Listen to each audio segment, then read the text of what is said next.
Hello, and welcome to another episode of Video Game Reviews. Today, we're going to be talking about Disco Elysium, the final cut on Nintendo Switch. Okay, so first of all, if you've heard any of the hype about this game, believe it, this game is incredible. At the time of this recording, it has a 97% Metacritic score, and I would say it deserves it. However, before I go on, as you can tell, this is going to be largely a very positive review from me. However, I do want to acknowledge that this game will absolutely not be for everybody. So with that said, let's get into it. So what is this game? And to that, all I can really say is imagine a cross between a point-and-click adventure and a BioWare game.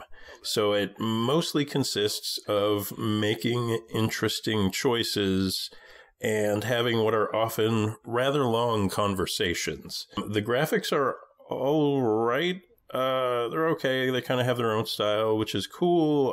But what really kind of impacts that aspect of the game is the fact that the performance on Switch is pretty rough. And, you know, as I've said many times on my videos and also in some of the comments, I don't care that much about performance or frame rates or more technical aspects like that most of the time.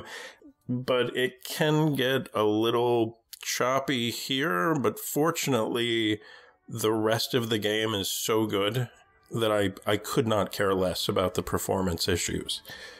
Okay, so where Disco Elysium really shines, and really what it's all about, is its writing and dialogue and voice acting, you know, which like I said is a good thing because that's what constitutes the bulk of the game. So just a quick brief synopsis on kind of the scenario that you're stepping into here. You play as an amnesiac cop, and you're on a murder investigation, but of course you're also trying to understand who you are and your own past at the same time, which people hear the word amnesiac and they immediately think cliche, but it is so well done here. It's very, very well done, trust me, or don't, whatever, but it's fantastic.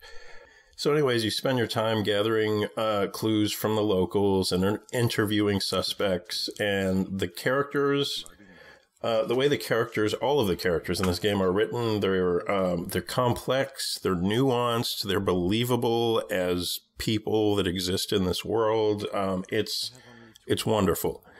Although, probably my favorite conversations in the game, and what really sets it apart for me, are the conversations that you have to navigate that take place in the main character's own head.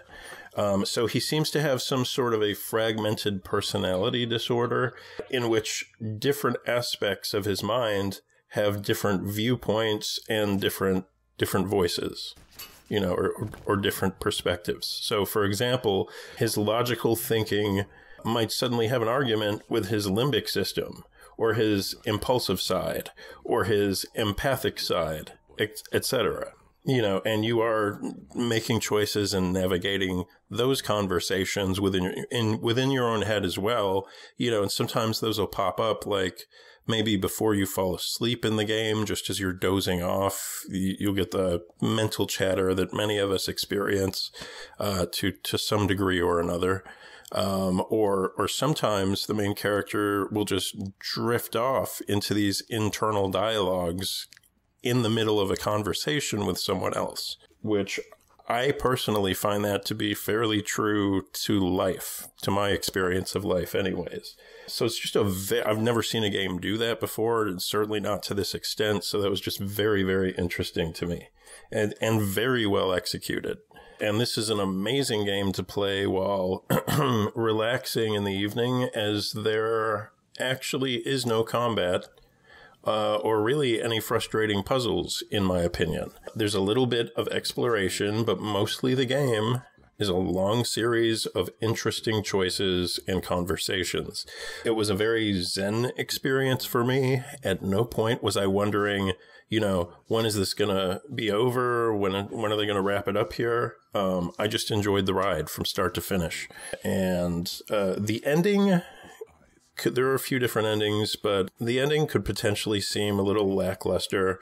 But I really wasn't attached to any particular outcome. This game is really more about the journey.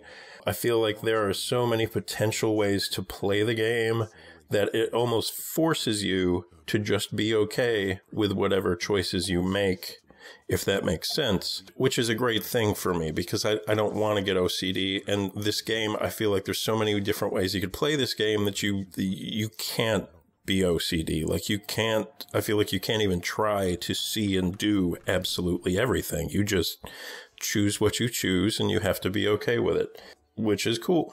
So I've heard some people say that the game takes about 20 hours to finish, and that sounds like a speed run to me. My first playthrough took me over 45 hours to finish, and I loved every minute of it. The final point that I want to emphasize is the audio. The music is good, but the voice acting is probably a 9 or 10 out of 10, in my opinion. This game retails for about $40 and is worth every penny.